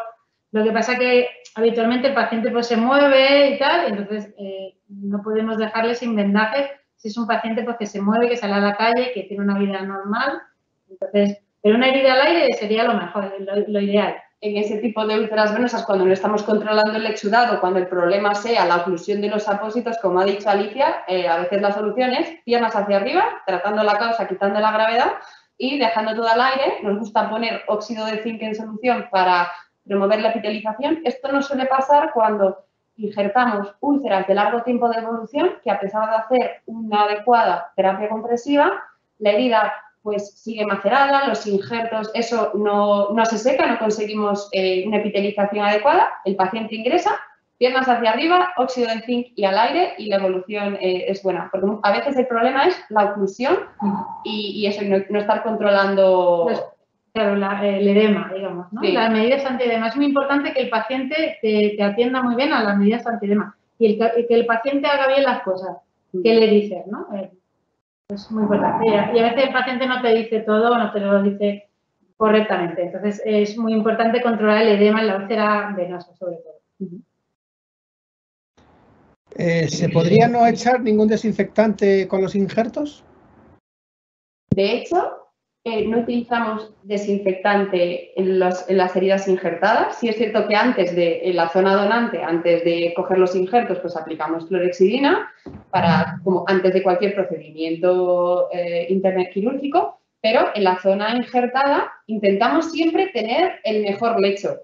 Intentamos que la herida injertada tenga las mejores condiciones, pero la verdad es que ya por los condicionantes del paciente, por las comorbilidades, a veces es muy complicado. Injertamos lo que hay ahí, pero antisépticos no utilizamos. Sí es cierto que utilizamos productos que, como la polihexanida betaína, que nos ayuda pues, a la retirada, a ir contra la biopelícula, etcétera, pero los antisépticos tradicionales que todos tenemos en la cabeza, por su potencial citotóxico, eso los evitamos.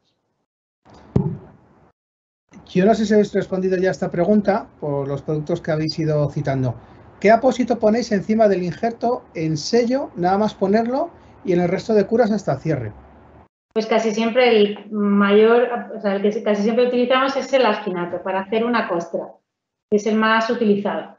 En otras ocasiones podemos utilizar una interfase, como por ejemplo, hay diferentes interfases, dependiendo de lo que queramos, pues del exudado de la herida, de cómo veamos la herida, pero normalmente es un alginato y las curas son las posteriores, no tocamos el lecho, solamente la piel perilesional, le ponemos un poquito de crema barrera y siempre alginato hasta que hace una costra y ya está.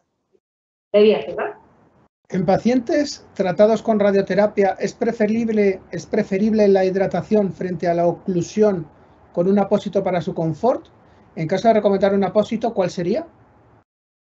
Esta pregunta es muy interesante porque realmente no tenemos estudios comparativos que nos ayuden a ver la diferencia y el beneficio real de utilizar algo más oclusivo sobre otros productos que no tengan ese potencial más oclusivo, pero sí es cierto que la experiencia con hidrogeles o la experiencia con ácido hialurónico tienen vamos, es buena. También hay gente que utiliza pues, bases más oleosas, más parafinadas, pero cuando tenemos la zona pues incluso erosionada o muy eritematosa, hay una opción que son las placas de hidrogel, que tienen un efecto muy calmante, pero todos los productos que lleven hialurónico también van a ser beneficiosos, pero la verdad es que obviamente necesitamos más estudios para pues, dar una recomendación basada en la evidencia sobre cuál es el producto más interesante.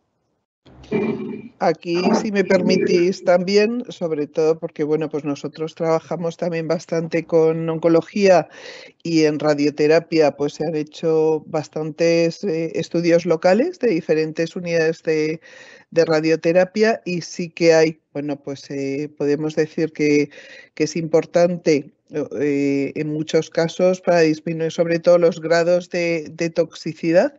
Hay varios estudios y algunos que tienen póster que se han presentado, sobre todo pues, en los congresos de enfermería oncológica y bueno, pues creo que es importante un poco lo que hemos hablado, además del hialurónico, como bien decías, pues lo que hablábamos antes, productos que promueven un poco esa síntesis de colágeno, de repitelización, el pantelol, la niacinamida y sobre todo aquí un poco recalcar lo que decíamos en pacientes sometidos a radioterapia hasta un año después de la última sesión hay que mantener la protección con filtros ultravioleta A y B muy altos porque ahí tenemos, bueno, pues se puede hacer una hiperpigmentación que puede ser persistente y duradera y permanente. Entonces, bueno, pues también es bastante importante.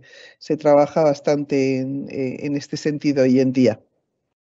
Elena, Alicia y Leonor, os voy a pedir 10 minutos más, aunque son y media ahora mismo, 10 minutos más de ponencia para contestar a todas las preguntas que tengo aquí, que las contestaríamos prácticamente todas y se quedaría la gente feliz. ¿Me lo concedéis estos 10 minutillos más? Fantástico. Fenomenal. Sí, pues por voy supuesto. A ir preguntando rápido para yo ocupar el mínimo tiempo. ¿Quién? Me hace gracia, perdón, que no quiero enrollarme, pero previamente hablaba con Elena y con Alicia y me decía Elena, van a hacer esta pregunta. No había salido hasta ahora y aquí está la pregunta. ¿Quién será el responsable de realizar los injertos en sello? ¿La enfermería puede tomar la decisión de forma autónoma en una consulta de atención primaria?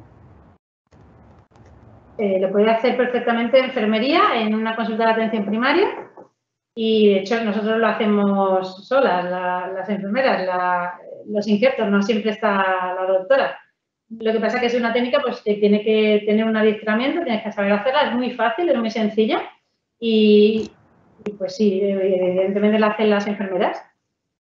Es una técnica que se debe extender entre los profesionales de enfermería porque las heridas que no cierran no están en los centros especializados, están en atención primaria y en la residencia. Es una técnica simple y, como ha dicho Alicia, si no tiene los conocimientos, pues es la persona indicada para hacerla. O sea que yo creo que tenemos que trabajar en la línea de que enfermería sea la que realice la técnica. Fenomenal. Siguiente pregunta, María Peña. ¿Los injertos en sello solo se pueden poner en úlceras o hay alguna otra patología donde se pueda, o lesión donde se pueda poner? Pues en los injertos también se tratan lesiones, por ejemplo, tipo vitíligo, pero bueno, nosotros nuestra experiencia pues es solamente en úlceras, pero sí, hay veces que necesitas repigmentar alguna zona del cuerpo, pues el vitíligo es una enfermedad que las células inmunes se equivocan y atacan al pigmento que da color a la piel y la alternativa de injertar esas zonas pues también se utiliza. Interesantísima esta exposición. Nos dicen, ¿la crema blanca en los bordes es pasta láser? Es una crema barrera rica en óxido de zinc en mayor o menor proporción y pues sí, parecida, pero digamos más optimizada. Eso es, parecida, pero que no lleva algunos componentes de la pasta láser que pueden ser sensibilizantes o algunos componentes que pueden ser más que pueden generar con más facilidad hipersensibilidad. Es lo que utilizamos nosotros en nuestra consulta. Una crema con un alto porcentaje en óxido de zinc, pero sin esos componentes sensibilizantes que tiene, por ejemplo, la pasta láser. ¿Podrías ahondar un poco más respecto a cuándo se utiliza la presión negativa en los injertos? Genial. Bueno, si quiere Alicia también lo puede comentar. Vale. A ver, utilizamos esa técnica pues para promover la epitelización, para ayudar, digamos, a que el injerto prenda, sobre todo en localizaciones complicadas, ¿no? Por ejemplo, en una herida en maléolo con dificultad de reposo, bueno, localizaciones complicadas, o también heridas que tienen bordes muy digamos, abultados, o sea, digamos que hay que aproximarlos, nos ayuda también a aproximar los bordes y a que la herida sea más superficial y, sobre todo, pues nos ayuda a que el injerto no se mueva tanto, sobre todo en diferentes localizaciones difíciles. Sí, totalmente, y lo utilizamos previamente, como ha dicho Alicia, para mejorar el lecho o para favorecer el prendimiento. Y muchas veces también en heridas que ya hemos injertado varias veces y hemos fracasado, pues es una estrategia tanto para mejorar el lecho como para conseguir esa neoangiogénesis en así. Lo utilizamos mucho, la verdad. Habéis respondido a estas dos preguntas que van ahora, pero por el interés que está despertando, las preguntas que van entrando os la vuelvo a formular, porque además seguro que a las enfermeras les ha hecho especial ilusión escuchar cómo, bueno, pues pueden ser ellas las que hagan estos injertos. Preguntan, ¿ves factible realizar los injertos en las consultas de enfermera de atención primaria? Y Isabel Arcos Carmona dice, ¿los injertos se hacen en atención primaria o se hacen en quirófano de dermatología?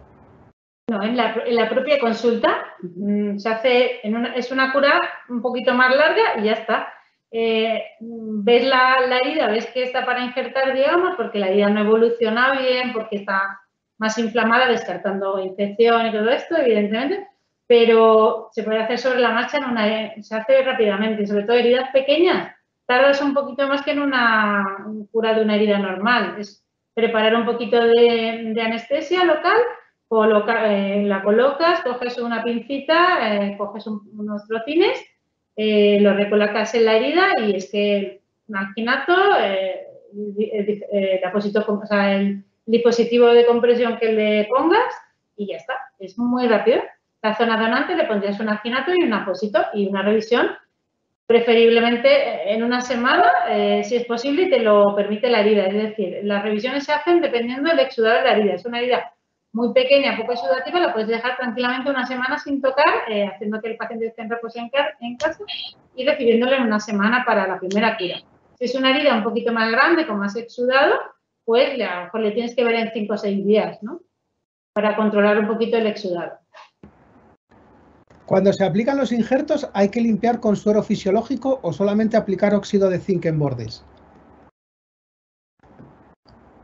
Bueno, no sé si entendemos bien la pregunta, vale, pero lo que se refiere la reformulo. Cuando se aplican los injertos, ¿hay que limpiar con suero fisiológico, entiendo que durante toda la zona, o solamente aplicar óxido de zinc en los bordes? Se refiere sobre todo a los bordes, ¿no? Pues las curas de los injertos, sobre todo las primeras, no tocamos nada el lecho. El lecho, vamos, retiramos, si vemos que el apósito está muy adherido, le ponemos un poquito de suero para retirar el apósito de alginato, pero si el alginato se te va sin necesidad de poner suero, lo haríamos sin suero. Luego en el lecho no tocaríamos nada y lo que pondríamos sería crema barrera perilesional, el óxido de zinc, para favorecer que no haya un exceso de exudado que nos dificulte un poco la cicatrización por el exudado, digamos. Y volveríamos a poner alginato y todo lo demás. Eso es, y lo de la pregunta a lo mejor también va dirigida a si hay que limpiar con suero fisiológico sobre el óxido de zinc, que el óxido de zinc no se disuelve en agua. Entonces, si hay restos de exudado o suciedad, pues lo retiraremos y después aplicaremos más óxido de zinc, pero en principio lo que intentamos es tocar todo lo menos posible. ¿Se pueden colocar los sellos encima de zona necrosada? Lo ideal es retirar esa necrosis y posteriormente injertar, porque obviamente un injerto sobre necrosis no va a prender, no va a tener ningún interés porque esa necrosis tiene que desaparecer. Sí es cierto que hay heridas en las que no podemos retirar toda la necrosis, injertamos la zona que tiene un lecho con unas condiciones mejores y esa necrosis ya se va desprendiendo a lo largo de las curas o cuando el paciente tenga menos dolor porque el resto de herida injertada ha tenido un efecto analgésico, y ya podremos ayudar a quitar esa zona necrótica. Y además es que los mediadores antiinflamatorios y neoangiogénicos, es decir, los promotores de la cicatrización de la zona de herida que hemos injertado, van a ayudar también a frenar la necrosis. En el tipo de heridas que comentamos por arteriolosclerosis, tenemos que injertar en situaciones horribles, en lechos que son por definición no injertables, alrededor de focos de necrosis, con el primer objetivo de frenar esa necrosis, disminuyendo el dolor, y ya después injertaremos otras veces en mejores condiciones. ¿Alrededor de la necrosis? Sí. Encima de la necrosis no tiene interés. ¿Dais algún tipo de consentimiento al paciente para los injertos en sello? Y vuelvo a preguntar, ¿yo como enfermero puedo aplicar esta técnica o se debe realizar por un médico? Así lo volvéis a responder esta segunda pregunta también, que parece que les hace mucha ilusión. Vale, pues la realidad es que los pacientes deben dar su consentimiento, hay que informarles y dar su consentimiento oral o escrito, y como enfermero, esto ya depende de los diferentes colegios de enfermería. Alicia puede contar más, pero ahora nosotros trabajamos en un equipo y enfermería hace el procedimiento y pues con un equipo médico la indicación del injerto pues ha de decidirse quién la da, pero si tenemos un médico al lado en el equipo y el enfermero puede hacer perfectamente la técnica y debe hacerla. Rosalía Iglesias, ¿durante cuánto tiempo podríamos mantener a un paciente con corticoide tópico? Pues sobre esto no hay límite, pero lo ideal es es en función de lo que estemos tratando con el corticoide. La hipergranulación la tratamos con corticoide durante pocas semanas. Si no está respondiendo a corticoide, plantéate lo que comentó Ali. Si tenemos un tumor, una infección, o sea, prolongar el corticoide porque no está respondiendo, plantéate que a lo mejor no está otra cosa. Eso es. Exacto. Y con respecto a las piernas con eczema, a los pacientes con úlcera venosa, con muchas alteraciones en la piel perilesional por la hipertensión venosa, ¿os puede contar un poquito ahí lo que hacemos? Pues podemos poner corticoide por toda la pierna, mezclado también con un óxido de zinc. Hacemos como una mezcla, como al 50%, lo colocamos por toda la pierna. Y luego eso mejora muchísimo lo que es el estado de la piel, ¿no? El éxtasis venoso. Luego lo puedes acompañar con una venda impregnada en óxido de zinc también, tipo bota de una, si se le puede poner. Y todo eso nos disminuye mucho la inflamación de la pierna y sobre todo mejora mucho el edema por éxtasis venoso y la calidad de la piel. O sea que estamos hablando de pocas semanas, pero no hay un límite. Pero ojo, si no estás controlando tu objetivo de tratamiento. ¿Qué beneficios tiene la vaselina pura en las heridas? Y él también apunta, ¿no? Al ser un derivado del petróleo, él o ella, perdón, al ser un derivado del petróleo, tapona el poro y no hidrata. Corregidme si me equivoco. Hay mucha duda sobre cuál es el mejor tratamiento. Nos vamos a centrar en las heridas agudas, porque obviamente en una herida que no cierra con más defecto, ahí lo que hay que hacer es promover el cierre de la herida y ahí nunca estaría indicado una base parafinada o vaselinada, porque en ese tipo de heridas más profundas o exudativas lo que tenemos es que gestionar ese exudado. En las heridas agudas no tenemos ni siquiera claro si hay que lavar las heridas. La vaselina pura lo que va a hacer es entremezclarse con esos restos celulares y restos de exudado para hacer como una capa protectora, o sea, promover el efecto costra, que incluso eso también se podría hacer con un film de poliuretano, con un plástico. No tenemos claro, bueno, se hizo en el año 62 un estudio con cerdos y se vio que si poníamos una lámina de poliuretano sobre heridas agudas, en los 3 primeros días teníamos una epitelización más rápida en esas heridas cubiertas, pero a partir de los 7 días, 11 días, ya no había diferencia. A partir de esto se han hecho muchos estudios, pero a día de hoy no sabemos, ya digo, ni las heridas agudas limpias, si es mejor lavarlas, y con respecto a productos más parafinados, bases oleosas u otro tipo de productos con unos excipientes que no tengan este componente graso, no sabemos qué es lo mejor. No tenemos ni idea cuál es el mejor apósito ni cuál es la mejor estrategia para las heridas agudas no complicadas. ¿En quemaduras también pueden usarse corticoides? ¿Cuál sería el tratamiento indicado en una quemadura entonces? Genial esta pregunta, y Ali ha hecho así con la cabeza, porque la realidad es que en las quemaduras de segundo grado superficial utilizamos mucho corticoide en la consulta, porque estas lesiones son muy inflamatorias y frenar esa inflamación lo antes posible nos va a ayudar a que tengamos menos posibilidad de una cicatriz hipertrófica. También sobre este tema hay poco protocolo basado en la evidencia y, como comentó Alicia, lamentablemente el tratamiento más utilizado es la sulfadiazina argéntica. Pero una alternativa de tratamiento pues, sería utilizar productos que lleven zinc, que lleven hialurónico u otros componentes antiinflamatorios. Entonces, hablo de olor mucho de esto, y si lo acompañamos con corticoide, sobre todo durante la primera semana, 2 semanas, nos va a ayudar a tener menos inflamación y que la cicatriz quede mejor. Pero sobre esto también, pues, hay que hacer protocolos consensuados. 3 preguntas y terminamos, que además hemos respondido a todas las dudas que nos han surgido. Las hemos ido agrupando, pero hemos respondido a todo el mundo. En ampollas, tengo entendido que es mejor retirar la piel para ver lo que hay debajo, sobre todo en zonas anatómicas como manos, pies, etc. ¿Es eso cierto? ¿Es así? Esa pregunta está dirigida sobre todo a las ampollas que se producen por quemadura. Cuando tenemos un despegamiento de la epidermis, por una quemadura no es lo mismo una ampolla por fricción con el zapato o una ampolla producida por otro traumatismo, pero en quemaduras hay veces que el daño es mayor del que esperamos y hay más profundidad. Pero aquí hay diferentes bandos: quitar el techo de la ampolla o mantenerlo. Como ha comentado Alicia, pinchar, vaciar el contenido. Vamos a ver, si hemos tenido una quemadura, se ha formado una ampolla y la sospecha es de una quemadura de segundo grado superficial, el hacer un vaciamiento de la ampolla y que nos permite también observar que el lecho está rojito, eso nos da una tranquilidad de la profundidad de la lesión.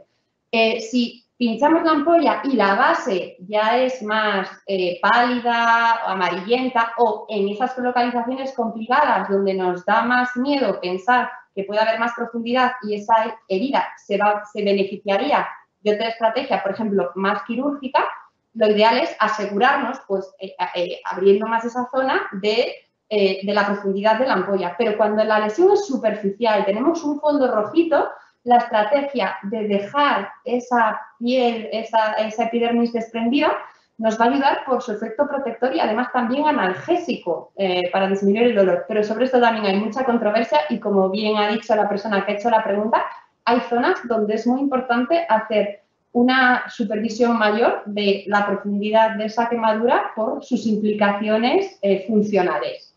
Pero también el hecho de no retirar también una ampolla, mantener el techo y hacer una revisión pues eso, más continuada de esa lesión también nos va a dar esa tranquilidad. Pero si hay sospecha de profundidad, ahí obviamente no hay que mantener el techo. Leire, buenas tardes. La segunda ponente, Alicia. Bueno, Alicia sí, Alicia. Entiendo que es Alicia. La segunda ponente ha comentado que la cura de las quemaduras con sulfadiazina argéntica no es correcta. ¿Qué alternativa podría haber? Gracias a esta opción. Lo ha comentado Elena ya con la explicación, pero nosotros lo que hacemos sería poner una capa de, bueno, pinchamos la ampolla, la vaciamos, le ponemos una capa de óxido de zinc, le ponemos un alginato y espaciamos la cura lo máximo posible. Eso hace un efecto costra fisiológica y entonces lo vas secando lo máximo posible. En la siguiente cura realizarías la misma técnica, digamos, pues quitarías con suero fisiológico lo que es el alginatito si está muy adherido, volverías a echar el óxido de zinc y volverías a poner alginato. Todo esto hasta que haya una costra seca. La costra seca no la desprendemos, se va desprendiendo sola y luego ya debajo de esa costra, que es una costra protectora, ya estaría la piel bien hecha, digamos. Entonces, si la costra no desaparece sola, sí que se puede ayudar a retirar con unas pinzas y un poquito de bisturí, pero que en principio se suele caer muy fácilmente o se cae sola. Y para promover la epitelización recomendamos productos con poder cicatrizante, entre comillas, con componentes que van a ayudar a desinflamar la zona. Y solamente añadir que no es que no sea un tratamiento que no es un o sea, no es un tratamiento correcto. Lo que pasa es que no es un tratamiento que haya demostrado superioridad con respecto a otros, incluso ha mostrado inferioridad en algunos estudios, y se trata de un antibiótico tópico cuando ya de manera general está aceptado y reconocido que los antibióticos tópicos en heridas agudas no complicadas, e incluso en heridas crónicas, no tienen interés. La última pregunta, que además es para Leonor, que la hemos tenido poco explotada hoy en este webinar. Así que, Leonor, esta última pregunta es para ti. Buenas tardes. Para Leonor, la pregunta: ¿el uso de siliconas en limpieza de pelo está como en desuso? Para limpieza de pelo. Sí, dice, buenas tardes, para Leonor. ¿El uso de siliconas en limpieza de pelo está como en desuso? ¿Se tiende a productos sin siliconas en la salud de la piel o es distinto? Gracias. A ver, sí, para nota, totalmente. A ver, yo creo que son dos cosas diferentes. Muchas veces, bueno, pues cuando hablamos de productos siliconados para el pelo, hay pelo pues que ese efecto va a dar un efecto pesado, pero hablamos de circunstancias normales. Cuando hablamos, hay muchos tipos de siliconas y aquí un poco sería pues como los apósitos que se hablaba, las siliconas y sobre todo la dimeticona. Hay muchos estudios, por lo que decís antes con el tema de vaselina, sí que hay estudios que muestran que las siliconas pueden hacer un efecto apósito sin maceración, producen bueno, pues una reducción de la pérdida transepidérmica de agua y van a tener una mejor recuperación de lo que sería pues la homeostasia de la piel. Entonces, generalmente, muchas veces podemos tener diferentes tipos de texturas. Las texturas más bálsamo, que van más en la línea del óxido de zinc que decíais antes y que van a tener una especie semioclusiva para aquellas zonas que es una zona más extensa y de más erosión, y para aquellas otras heridas o a veces pues después de haber quitado los puntos de sutura, etcétera, las texturas siliconadas nos pueden ayudar bastante y van a favorecer.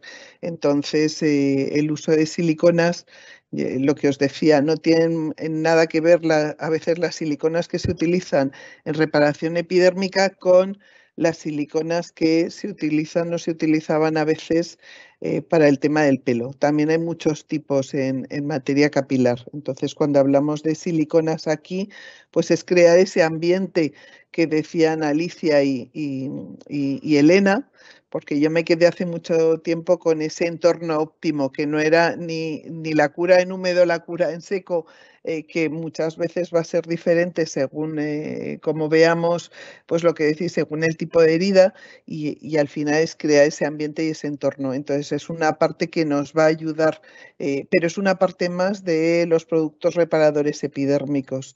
Como bien decís, luego hay otros productos que nos van a ayudar a esa repitilización o esa maduración, que es lo que queremos, acelerar un poco el proceso de reparación epidérmica, que per se se va a ir haciendo por la piel, pero que si lo ayudamos nos puede ayudar mucho y sobre todo a impedir ciertas cosas. Entonces, el uso de siliconas, y si a alguien le interesa, yo creo que por ahí todavía tengo algunos estudios que pueden ser interesantes. Pero no confundirlo con el del pelo. Muy bien, muy bien.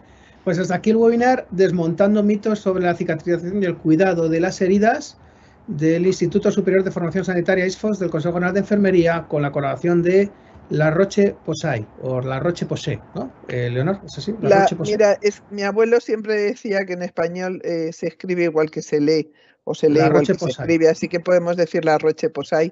La Roche-Posay, así. Es más fácil. La Roche-Posay. Muchísimas gracias a L'Oréal, a todo el equipo L'Oréal y a todo el equipo de La Roche-Posay por pues hacer posible este webinar. Muchísimas gracias al equipo de ISFOS, al equipo del Consejo Nacional de Enfermería, que ha estado ahí dándolo todo junto con el resto de compañeros de L'Oréal y La Roche-Posay, para poner en marcha este webinar. Han sido un absoluto récord de asistentes, con lo cual demuestra que, como decía Pilar Fernández, las heridas son pues unas lesiones profundamente enfermeras que desatan la absoluta pasión por las enfermeras. Y bueno, pues yo además he tenido experiencia, ¿no?, de cuando he tenido algún tipo de herida, quien me ha ayudado es en la consulta de enfermería del centro de salud. porque no han ido a más, Elena. Elena Conde, dermatóloga del Hospital Virgen de la Torre de Madrid. Alicia Peral, enfermera también del Hospital Virgen de la Torre de Madrid. Leonor Prieto, directora científica L'Oréal Cosmética. Muchísimas gracias a las tres por la ponencia. Muchas gracias también a Isabel Castillejo, director de Relaciones Médicas de L'Oréal Cosmética, que sigue por aquí, y a Pilar Fernández, vicepresidenta primera del Consejo Nacional de Enfermería. Gracias a los participantes, también a quienes han estado aquí durante estas ya casi más de 2 horas de webinar, porque yo pues pido ahí un poco de complicidad en los ponentes y lo acabamos alargando, pero lo cierto es que hemos contestado a todas las preguntas que nos han formulado, con lo cual pues me he quedado especialmente contento en esta ocasión. Nada más, quizá podamos poner, compañeros del equipo técnico, el código BIDI para que la gente pueda escanearlo haciéndole una foto con el móvil y, bueno, pues conseguir este libro de Elena Conde, El arte de curar heridas, y este kit de productos de la Roche-Posay. Y nada más, millones de gracias a todos, un placer haber estado aquí. Ahí este es el código, escanéenlo, señores asistentes, y nos vemos próximamente en más webinars, porque, bueno, pues lo cierto es que es un proyecto apasionante esto de la piel de la enfermera que estamos haciendo con L'Oréal, y va a haber muchos más webinars para analizar todo, pues, estos retos dermatológicos que tenemos por delante. Millones de gracias. Hasta pronto. Gracias a vosotros. Muchas gracias. Gracias a todos. Hasta luego. Adiós. Hasta pronto. Besos. Adiós.